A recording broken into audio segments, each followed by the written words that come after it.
Joel's family probe deepens as Uncle Ian reveals tantalizing hints about the mysterious Marsten family and their ties to Auntie Vet. Meanwhile, a vengeful Tina York sets her sights on destroying Nora Smith, hiring a mysterious shadow to spy on her and sabotage her new student. As Nora celebrates a surgical success and ponders a strange DNA report, Justin tries to win her over. But their budding romance is interrupted by a disturbing discovery. Nora is being watched. Who are the Marstens and what secrets do they hide? How far will Tina go for revenge? And who is lurking in the shadows observing Nora?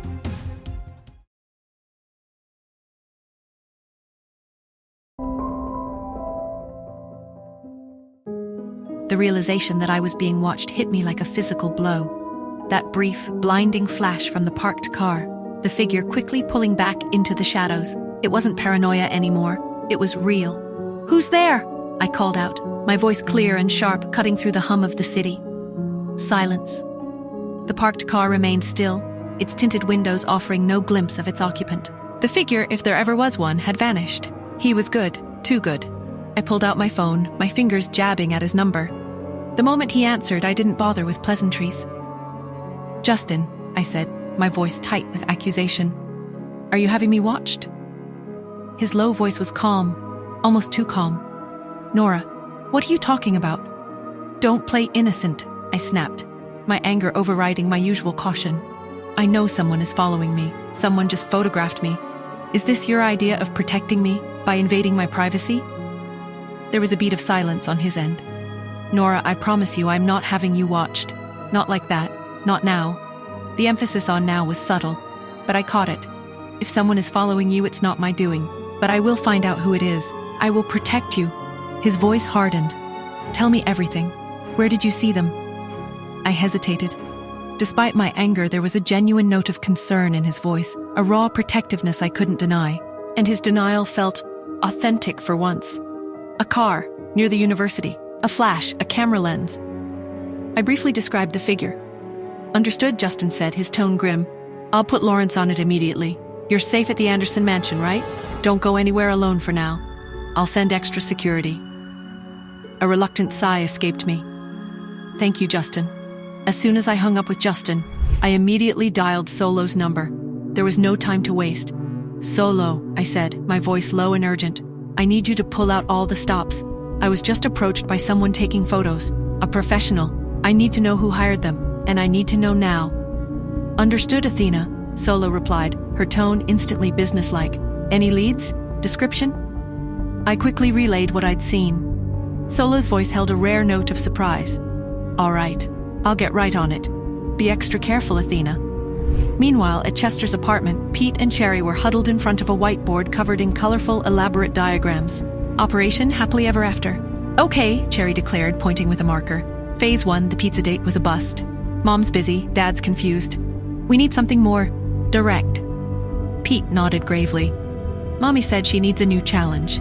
Something interesting." Chester, sipping coffee nearby and feigning disinterest, chuckled softly. "Something that combines her medical brilliance with, perhaps, a little romance?" Cherry's eyes lit up. "Yes. Something where Dad could be super strong and protective, and Mommy can be super smart and save the day." Pete's imagination sparked. "Like when Daddy found me in the tunnels." "Exactly," Cherry beamed. "But not actual danger, just almost danger. And then they'll have to work together." Chester cleared his throat. "Perhaps a simulated emergency? A charity event with a medical theme? Or a high-stakes puzzle that requires their combined unique skills?" His smile was as conspiratorial as the children's. "I happen to know of a certain upcoming gala that might just require a very particular kind of security challenge." Later that evening, Joel sat in his office, his phone pressed to his ear. Quentin's voice, usually so matter-of-fact, held a hint of excitement. "Boss," Quentin reported. "I followed up on that Marsten lead. It was a long shot, but I found an old contact who remembered something. A specific date, a private clinic, and a doctor, highly discreet, who handled a very unusual case for a Marsten family member around the time Yvette Anderson was pregnant." Joel's eyes narrowed, his breath catching in his throat. "Unusual how, Quentin?" "The records are heavily sealed, boss, but my contact hinted at a genetic anomaly, something extremely rare, only shared by a handful of people worldwide." Joel's mind reeled. rare genetic anomaly, like the one Lily had mentioned Nora having, the one he'd been trying to get confirmation for. A cold certainty settled in his stomach. "Quentin," Joel said, his voice tight, "I want that doctor. Find out who they are, and find out everything about that patient. Everything." The puzzle pieces were starting to fit, forming a picture far more complex and dangerous than he'd ever imagined. He had asked for Yvette's past, and now he was getting it, with a shocking new layer of truth. Who was behind this newest intrusion? Were they connected to Tina's desperate revenge, or to Joel's shocking discovery about the Marsten line? What secrets were they trying to uncover or bury? And how much longer could I navigate this dangerous labyrinth before the shadows finally closed in, revealing the true face of my enemy? Hi, Nora here. If you are wondering what happens next, then download the Pocket FM app and listen to the exciting episodes of Saving Nora Now with the link in the description.